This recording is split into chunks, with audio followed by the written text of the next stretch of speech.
Bismillahirrahmanirrahim, mga magulang at mga kapatid sa panampalataya. Assalamualaikum warahmatullahi wabarakatuh.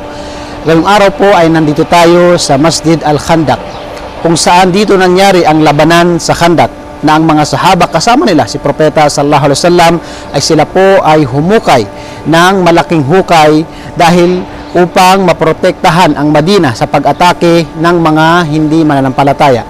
At dito po ay makikita nyo itong daanan na ito dito. Ayan po ang diyan nangyari yung hukay na hinukay ng mga sahaba kasama nila ang Propeta sallallahu alaihi wasallam. At dito naman yung kung saan nagpapahinga si Salman Al-Farisi, na ngayon ay nilagyan nila ng isang masjid. At ngayon po ay papakita namin sa inyo yung tinatawag na Masjid Al-Fatah, na tinawag nila na ito ang Masjid Al-Fatah.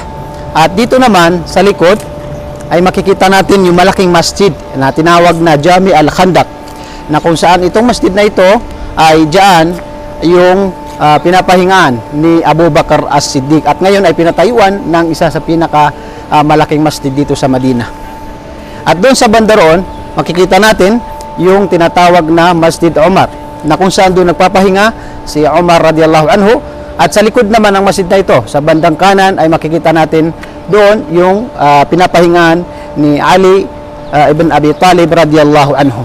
At hanggang sa muli, kami pong ay nagpapasalamat sa inyo. Assalamualaikum warahmatullahi wabarakatuh.